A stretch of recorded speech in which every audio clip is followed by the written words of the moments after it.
नमस्कार, आप देख रहे हैं प्राइम टीवी। वक्त हो गया है राष्ट्रपति का। क्या इजराइल के प्रधानमंत्री बेंजामिन नेतन्याहू की तख्ता पलट की कोशिश हो रही है? क्या देश की अदालत नेतन्याहू को प्रधानमंत्री पद के लिए अयोग्य ठहराने वाली है? ये सवाल इसलिए उठ रहे हैं क्योंकि इजराइल की वॉर कैबिनेट के नेताओं ने एक बयान जारी किया।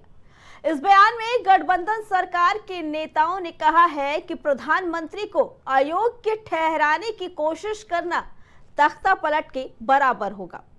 मामले से जुड़े राजनीतिक सूत्रों के मुताबिक इन नेताओं ने ये बयान प्रधानमंत्री नेतन्याहू की गुजारिश पर जारी किया है। दरअसल इजरायली प्रधानमंत्री बेंजामिन नेतन्याहू को करप्शन मामले में 2 दिसंबर को गवाही दर्ज करानी है। इसे लेकर दावा किया जा रहा था कि सरकारी वॉचडॉग नेतन्याहू को अदालत में गवाही देते समय नेतृत्व करने में असमर्थ या अयोग्य घोषित करने की मांग कर सकते हैं। महाराष्ट्र में गृह मंत्री अमित शाह ने चुनावी हुंकार भरते हुए कहा कि सुशील शिंदे जी जब गृह मंत्री थे तो उन्हें लाल चौक में जाने से डर लगता था। शिंदे साहब, उस समय आप डरते थे, लेकिन अब मैं कहता हूं कि आप कश्मीर में अपने परिवार को लेकर जाएं और शिकारा में घूमें, वहां अब कोई डर नहीं। तो उनको डर लगता था लाल चौक कश्मीर में जाने के लिए। गृह मंत्री नाते वो डरते थे कि आतंकवादी कहीं गड़बड़ न कर दे।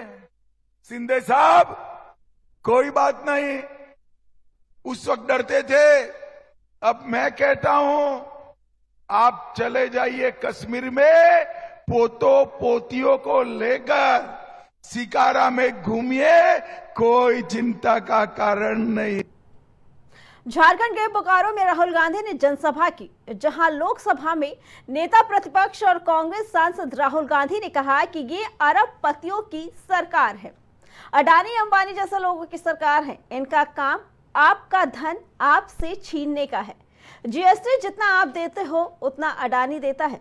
जीएसटी आप देते हो, सब कुछ आप देते हो और वो उठा कर ले जाते हैं। धारावी गरीबों और मजदूरों की जमीन है, इसे वो उठा कर ले जा रहे हैं, लेकिन कोई चू तक नहीं बोलता। इस पर सिर्फ कांग्रेस पार्टी बोलती है या राहुल गांधी बोलता है। अरबपतियों की सरकार है, अदानी की सरकार है, अंबानी जैसे लोगों की सरकार है और इसका काम आपका धन आपसे छीनने का है। भाई और बहनों, जीएसटी जितना आप देते हो उतना अदानी देता है। आप शर्ट खरीदते हो, 18% जीएसटी आप देते हो। वही शर्ट अगर अंबानी खरीदेगा उतना ही पैसा वो देगा। जीएसटी आप देते हो, सब कुछ आप देते हो और वो उठा के ले जाते हैं। बिना पूछे आपकी जमीन छीन लेते हैं। जैसे धारावी में गरीबों की जमीन है, मजदूरों की जमीन है, उठा के ले जाने और कोई चू नहीं बोलता। कौन बोलता है? कांग्रेस पार्टी बोलती है, राहुल गांधी बोलती। झारखंड विधानसभा चुनाव के पहले चरण की 43 सीटों पर चुनाव होने के बाद अब बारी दूसरे चरण की 38 विधानसभा सीटों की है। दूसरे फेज की 38 सीट पर 528 उम्मीदवारों की किस्मत का फैसला 20 नवंबर को मतदान से तय होगा। पहले चरण में कोल्हान और छोटा नागपुर क्षेत्र की सीटों पर चुनाव था, तो दूसरे चरण में संथाल परगना की सीटों पर अग्नि परीक्षा है। ऐसे में मुख्यमंत्री हेमंत सोरेन और उनकी पत्नी कल्पना सोरेन के सामने अपने मजबूत गढ़ को बचाए रखने की एक कड़ी चुनौती है, तो भाजपा के प्रदेश अध्यक्ष बाबूलाल मरांडी का भी असल इम्तिहान है। उत्तर प्रदेश के अंबेडकर नगर की कटहरी विधानसभा में होने वाले उपचुनाव के लिए जनसभा को संबोधित करने पहुंचे मुख्यमंत्री योगी आदित्यनाथ का अलग अंदाज देखने को मिला। जहां सीएम योगी आदित्यनाथ मंझवा की जनता को रिझाते नजर आए, तो वहीं विपक्ष पर करारा हमला भी बोलते हुए नजर आए। जो राम का नहीं वो किसी काम का नहीं। सपा कांग्रेस के लोग भगवान प्रभु राम का विरोध करने वाले लोग हैं, इनको आगे नहीं बढ़ने देना है। इनकी वास्तविक विरासत खान मुबारक, मुख्तार अंसारी है। विपक्ष मुस्लिम वोट बैंक खिसकने के डर से सुहेल देव के स्मारक पर नहीं जाता था। विरासत को अपमान करने वाले लोग हैं। ये की परंपरा को अपमानित करने वाले लोग हैं। ये किसानों के साथ, युवाओं के साथ, नौजवानों के साथ अन्याय करने वाले लोग हैं। ये बेटी और व्यापारी की सुरक्षा में सेंध लगाने वाले लोग हैं। इनको अब आगे बढ़ने का अवसर कतई नहीं देना है, नहीं तो ये लोग फिर, इनकी विरासत क्या थी? इनकी विरासत अगर देखना हो तो खान मुबारक ही समाजवादी पार्टी की वास्तविक विरासत है। अतीक अहमद और मुख्तार अंसारी इनकी वास्तविक विरासत है। ये भारत के देवी देवताओं को, भारत के महापुरुषों को सम्मान नहीं देते।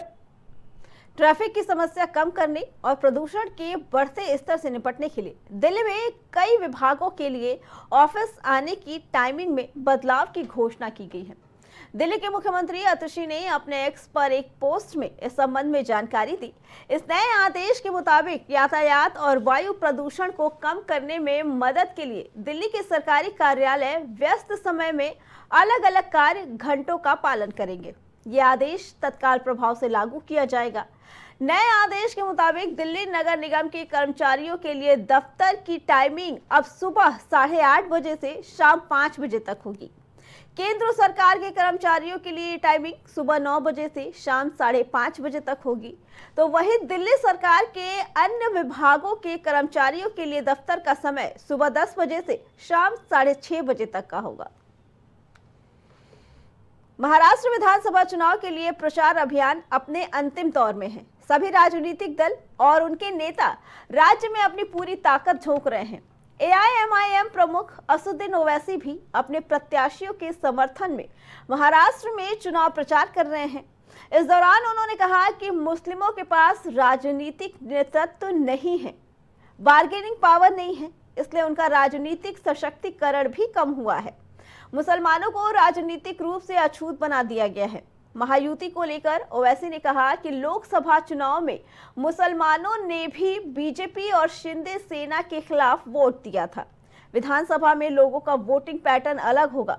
MVA में जगह नहीं मिलने के सवाल पर ओवैसी ने कहा कि इम्तियाज जलील ने अब MVA के नेताओं को खत लिखा था कि हम भी चाहते हैं महायुति की सरकार को रोकना है तो हम बात कर सकते हैं। हमने अपनी ओर से कोशिश की MVA के साथ में जाने की, लेकिन MVA का अभी तक कोई जवाब नहीं आया है। यूपी में ठंड ने दस्तक दे दी। कई जिलों में न्यूनतम तापमान लगभग 15 डिग्री सेल्सियस तक आ पहुंचा है। मौसम विभाग का अनुमान है कि आने वाले कुछ दिनों में न्यूनतम तापमान में थोड़ी और गिरावट देखी जा सकती है, जिससे ठंड और बढ़ेगी। हालांकि यूपी के कुछ जिलों में अधिकतम तापमान अब भी 32 डिग्री सेल्सियस से ज्यादा है। IMD के अनुसार आज यूपी के पश्चिमी क्षेत्र के कई जिलों के साथ पूर्वी उत्तर प्रदेश के तराई क्षेत्रों में देर रात या सुबह के समय मध्यम से घना कोहरा दिखाई दे सकता है।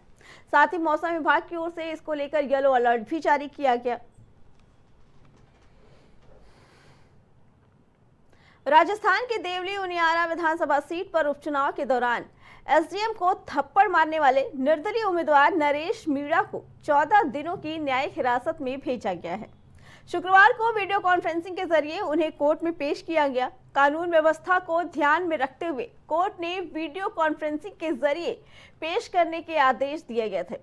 पुलिस ने बताया कि नरेश मीणा को हिंसा के बाद गिरफ्तार किए जाने की एक दिन बाद टोंक के हालात स्थिर और नियंत्रण में हैं।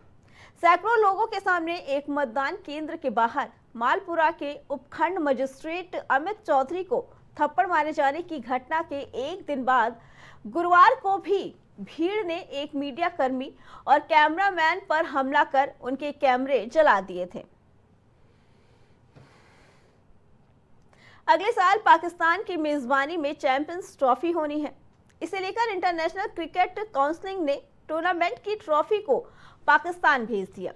ये ट्रॉफी गुरुवार को इस्लामाबाद पहुंच गई, मगर इसी बीच पाकिस्तान को एक तगड़ा झटका लगा। वो इस ट्रॉफी को पाकिस्तान अधिकृत कश्मीर नहीं भेज सकेंगे।